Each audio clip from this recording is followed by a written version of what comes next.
안녕하세요, 슈미입니다. 오늘은 책 추천하려고 또 좋은 책 들고 왔어요. 요즘 SNS로도 많이 보셨을 것 같은데요. 깃털도드 흐름출판사 책입니다. 두께가 만만치는 않아요. 근데 정말 흡입력이 좋아서 그런가 저 이거 거의 한 반나절 만에 다 읽은 것 같아요. 깃털도드, 수많은 도둑 중에 지금 표지에서 느낄 수 있는 것처럼 깃털을 이제 훔치는 내용인데요. 좀 뭐라 볼까 신선한 충격을 주어서 좀 많이 인기가 있는 걸로 알고 있어요. 한번 보도록 하겠습니다. 이렇게 딱 책을 펼치면 이 책 속에 메이킹 북스토리라고 해서 우리 마케터들이 쓴 이렇게 책에 대한 내용 소개가 있어요. 요게 상당히 저는 되게 매력적으로 느껴졌고요. 책을 만드는 사람들의 이야기라고 해서 요거는 좀 이따 다시 설명을 하도록 하고, 저자를 한번 볼 건데 저자는 여기 없습니다. 뒷면에 있어요. 자, 저자는 커크 윌리스 존슨이라는 사람인데, 지금 여기 적혀 있는 것 바와 같이 다양한 활동을 한 사람이라는 걸 알 수가 있는데, 지금 제가 이 메이킹 부스토리에서 좀 느꼈던 게 뭐였냐면, 여기 특히 두 번째 마케터 흐름 막내라고 하시는 분 누군지는 아는데, 어쨌든 이분이 지금 적은 글을 보고 아하 그렇게 느꼈어요.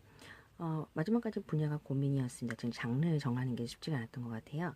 도서관 사서가 이 책의 분류 작업을 할 때 고생 꽤나 할 것 같다는 김중혁 작가님의 추천사를 보고 격하게 공감했는데요. 그만큼 읽는 사람에 따라 느낌이 매우 다를 수 있는 책이기 때문에 결국 에세이로 런칭을 했고, 지금은 소설 같은 표지가 어서 에세이 매대에 깔려 혼자 튀길 기대하고 있다고 생각하는데, 저도 이거 읽고 나서 이거는 에세이가 맞다라고 저도 결론을 내려서 제가 북리스트에 올릴 때는 에세이로 분류해서 넣었습니다. 이렇게 메이킹 포스토리라고 해서 엽서 형태로 해서 이렇게 각각 특징이 있게 흐름 출판사 책에는 들어가 있어요. 자, 그래서 깃털도둑을 이제 읽고 나서 쓴 리딩 카드를 보자면, 제가 이걸 구입한 거는 아니지만 흐름출판 서포터즈 발대식에서 5월 선정도서로 받았고요. 지금 19일부터 22일 읽은 걸로 되어 있지만 읽은 시간을 쪼개서 읽다 보니까 이렇게 읽은 거지, 시간을 따지면 반나절 되지 않아요. 금방 읽을 수 있는 흡력이 있어서 조금만 시간적 여유가 있다고 하면 반나절 만에 읽을 수 있는 분량입니다. 그리고 책소의 최고 문장으로 제가 뽑은 거는 349페이지에 인간에게는 금지된 것에 더욱 매력을 느끼는 본성이 있다. 사실은 이 문장으로부터 좀 도출되는 많은 생각들이 있어서 저는 이 문장을 최고의 문장을 꼽았는데요. 다른 독자님들은 이 책을 읽고 또 어떤 걸 최고의 문장으로 골랐는지 좀 궁금은 하네요. 우선 목차를 좀 보면 총 3부로 나뉘어져 있는데, 죽은 새와 부자들, 2부는 트림 박물관 도난사건, 제3부 진실과 결말. 에세이기 때문에 실화를 바탕으로 하고 있는데, 여기서 저자 커크 윌리스 존슨은 제3부에서 보통 나오고 있어요. 제3부에서 이제 도난사건 이후에 해결되지 않은 미제로 남아있는 것을 이제 자료를 뽑고 사람들을 찾아다니면서 해결하려고 노력하는 모습이 3부에 나타나 있고, 일부 죽은 새와 부자들은 트림 박물관이 생기게 된 연유에 대해서 나와 있고, 그 다음에 새 깃털이 인기 있게 된 역사적인 배경들을 많이 소개하고 있어서 사실 앞부분에 조금 정보가 많이 몰려 있어요. 몰려 있으니까 그걸 좀 잘 읽어서 머릿속에 넣어둔 다음에 제2부 트림 박물관 동란 사건에 이제 여기에 정말 이제 박물관 침입해서 깃털을 이제 훔쳐가는, 새 가죽과 깃털을 훔쳐가는 내용들이 아주 흥미진진하게 구성이 되어 있습니다. 저는 요즘 이상하게 목차에다가 이렇게 의문점들을 적어 놓는 게 좀 습관이 생겨서 요거를 이제 나중에 서평을 쓴다거나 독서 토론할 때 많이 활용을 하고 있는데요. 요거는 이따가 추후에 시간이 되면 다시 한번 언급해 보도록 하겠습니다. 이 책을 읽으면서 깃털에 관련된 역사적인 지식이 사실은 뭐 필요할까라고 생각을 했는데, 좀 의외로 많습니다. 많고, 지금 보면 트림 박물관을 아들에게 선물하기 위해서 지었던 월리스의 사진, 뭐 이런 게 자료들이 많이 나와 있고요. 박물관에서 훔쳤던 진짜 새, 꼬리표가 달려있는 새랑 같이 한번 표본으로 나와 있어. 이런 자료들이 뒷부분에 많이 실려 있기 때문에 왜 사람들이 이렇게 미친 듯이 새 깃털에 집착을 하나, 이런 거를 좀 느끼실 수가 있을 거예요. 색깔 너무 예쁘지 않나요? 한 가지 아쉬운 거는 책 중간이 접히는 바람에 이제 예쁜 부리와 날개를 잘 보지 못해서 아쉬웠다는 건데, 그냥 한쪽 면에다가 사진을 다 넣었더라면 하는 아쉬움이 많이 남아 있어요. 요 새도 마찬가지로 얼굴이 보이지가 않죠. 그래서 좀 아쉽긴 합니다. 이 극락조라고 하는데, 이 깃털 보시면 아시겠지만 깃털이 너무 예뻐서 뒤에 사진 보시면 이 극락조 한 마리 그대로 모자에 올라간 여성의 모자를 보실 수가 있는데, 그거 보고 기절하는 줄 알았습니다. 어떻게 새를 저렇게 죽여서 머리에 얹을 수 있는지가 좀 많이 놀라웠어요. 여기 나와 있죠. 거의 한 마리가 다 들어가 있는데, 이때부터 이제 패션 잡지에 새 깃털을 이용한 패션들이 이제 등장을 하기 시작했고, 여기 보시면 다 이게 새의 주검들이에요. 그래서 죽여서 박제해서 깃털을 뽑아서 그걸로 이제 패션에 쓴 거죠. 초반에는 이렇게 여성 잡지든 패션 잡지에 실리면서 여성들에게 인기가 있었던 게, 이제 낚시 쪽으로 이제 옮아가면서 남성들에게 이제 인기를 끌게 되죠. 좀 깃털을 얻기 위해서 외가리도 죽이고 다양한 새들이 많이 희생이 돼서 멸종 위기까지 가니까 이제 왕립 조류 보호 협회까지 이제 설립이 되고 활동을 하게 되는 것들이 나타나면서 참 아이러니하다는 생각이 들었어요. 지금 보시면 이제 플라이라고 해서 이제 제가 낚시에 니은자도 모르는 사람이라서 좀 자세한 거를 찾아봐야 되긴 하지만, 플라잉 타임이라는 것은 예술 한 분야로 생각하는 것 같아요. 그래서 예술 행위로 이제 생각을 하고 다양한 새의 깃털을 이용해서 이렇게 낚시 바늘에다가 타임, 묶는 거죠. 묶어서 하나의 예술 작품으로 만드는 건데, 이 도난을 하게 된 도둑을, 소위 강도죠. 도둑이죠. 박물관까지 들어가서 몰래 잠입을 해서 훔쳐올 수밖에 없을 정도의 집착을 보일 수밖에 없었던 이유는, 공감이 가면서도 그렇게 동물이 관련돼서 이렇게 되다 보니까 저는 그렇게 좋게 보이지만은 않더라고요. 상당히 과학적으로 이것도 타인이 되나 봐요. 이렇게 위에 그 그림 도안대로 이제 밑에 그대로 되어 있는 상황인데요. 글쎄 저는 예쁜지 모르겠습니다만, 지금 이렇게 보시면 이렇게 돋보기 올려놓고 해서 핀셋으로 하고 있는 거예요. 이 에드윈 리스트라는 이 남자가 플로리스트인데, 연어플라이를 처음 만들어 본다고 하면서 이제 그런 기념을 남겼었던 모양이에요. 이 사람이 이제 수백 마리의 새 가죽 깃털을 다 훔친 사람이죠. 저 이 사진 보고 기절하는 줄 알았는데, 서랍에 이렇게 보관하는 것 자체도 이해가 안 됐고요.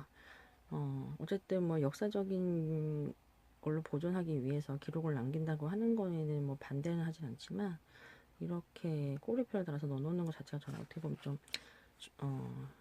학대 같은 느낌이 들어서 그렇게 좋지는 않더라고요.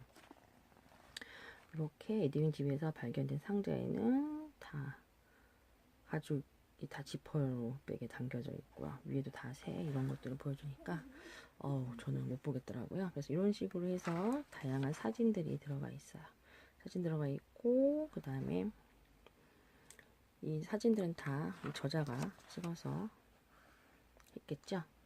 이런 식으로 해서 색깔이 예쁜 건 인정하지만 동물 밑에 거는 더 괴롭습니다. 하여튼 이렇게 해서 플라잉 타임을 한다는 점을 이제 알고 나면 이 책을 읽는데 조금 더 도움이 됐던 것 같아요. 저는 이왕이면 조금이라도 뒤에 있는 사진을 먼저 보시고 이제 순서 잘 이제 한번 훑어보시고, 목차 한번 훑어보시고, 이런 식으로 흘러가겠구나 라고 생각을 하고 보면은 훨씬 이해가 좀 잘 되지 않을까 하는 생각이 들었어요. 저같이 낚시에 니은도 모르는 사람들을 위해서 또 다행히 여기에도 역사적인 사실들을 좀 설명을 해두어서 이해하기가 좋은데요. 페이지 87페이지 보면 빅토리아 시대 낚시 형제라는 제목의 장인데요. 낚시에 깃털을 사용했다는 최초의 기록은 서기 300년경 고대 로마 작가인 클라우디우스 아에리아누스의 글에서 발견된다. 그는 마케도니아 송원 낚시꾼들이 낚싯바늘에 수탉목 주변에 자라는 깃털 두 가닥을 진홍색 털실로 묶어주었다고 썼다. 이러한 플라이 낚시는 이후 1000년간 계속되었겠지만 중세 암흑시대에는 남아있는 기록이 없다. 그러다가 플라잉 타잉에 대한 기록은 1496년에 다시 나타났다 하면서 역사적인 내용을 서술해주고 있는데요.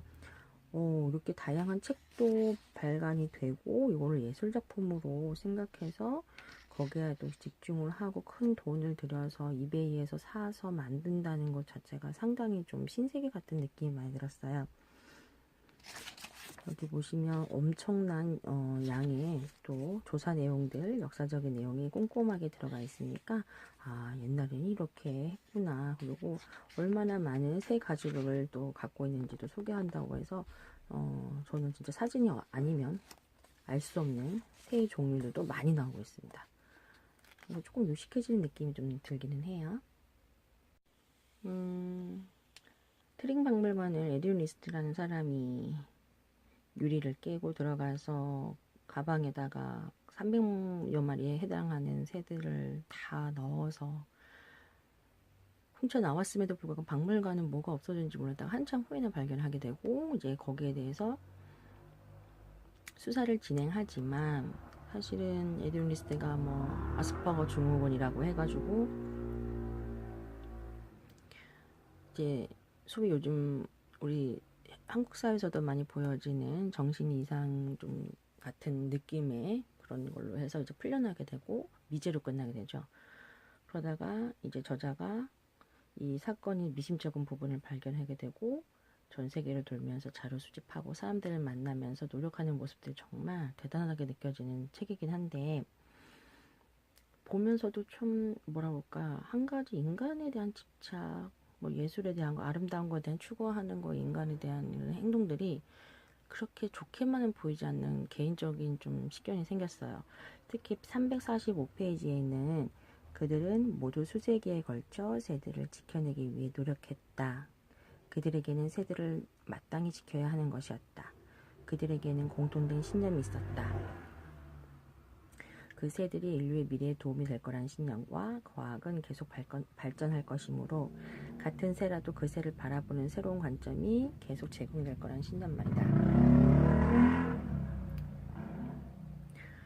한편 또 다른 쪽에서는 에드윈 리스트가 속하는 깃털을 둘러싼 지하 세상이 있었다. 거기에서는 남들이 갖지 못한 것을 가지려는 탐욕과 욕망에 사로잡혀 더 많은 부와 더 높은 지위를 탐하며 몇 세기 동안 하늘과 숲을 약탈해온 수많은 사람이 있었다. 지식이냐 탐욕이냐 이들 사이의 전투에서 탐욕이 승리하는 것은 아닐까라는 생각이 들었다. 제가 이 부분을 읽으면서 아까 그 최고의 문장 한 문장을 꼽은 게 있어요. 인간에게는 금지된 것에 더 매력을 느끼는 본성이 있다. 저는 같은 맥락으로 생각을 했기 때문에 참 저자가 이 책을 쓴 의도가 분명히 있을 거라는 생각이 들면서 한편으로는 참 같은 인간으로서 이렇게까지 해야 되나 생각이 들 정도로 좀 많은 생각들을 할 수 있는 책입니다. 저는 이 책을 꼭 독서 토론에서 한번 토론해보면 너무 좋을 얘기들이 많은 것 같아요. 에드윈 리스트 입장에서도 한번 토론해보고 저자 입장에서 토론해보고 이 앞에 나오는 수많은 사람들 입장에서 한번 다양하게 생각해볼 수 있는 책이라는 생각이 들었어요. 저는 이 책이 참 오묘했던 것 같아요. 오묘했던 것 같고 이 깃털이 또 가지는 의미, 단순 우리의 깃털이라고 생각을 하면 쉽겠지만 깃털이 뭔가 의미하는 대표적인 의미가 저는 있다고 생각을 했어요. 그래서 이 깃털 도둑 에드윈 리스트가 어떻게 보면 가장 잔인한 인간의 대표성을 가진 인물이 아니었을까라는 생각이 들고요. 그리고 이 관련된 사람들도 정말 각양각색으로 행동을 하게 되는데 그런 다양한 인간 군상들을 볼 수 있는 책이었던 것 같아요. 그래서 이 책을 덮을 때쯤이면 처음엔 재밌다, 흥미진진하다라고 시작을 하겠지만 나중에 책을 덮을 때쯤이면 복잡 미묘한 감정이 좀 쌓이지 않나 하는 생각이 들어요. 그래서 참 오묘한 매력을 가진 책이다. 그리고 함께 토론해 보면 정말 좋은 책이다라는 생각이 들었어요. 앞에 제가 설명드린 것처럼 메이킹 보스토리 꼭 한번 같이 읽어보시고 그 다음에 책 줄 많이 그으시고 저처럼 이렇게 체크하시고 또 생각할 수 있는 부분은 책 많이 써가시면서 읽으시면 아주 기억에 남고 나중에 또 읽어볼 수 있는 좋은 책이 될 거라 생각이 들어서 추천해 드립니다. 깃털도둑 한번 꼭 읽어보시길 바래요.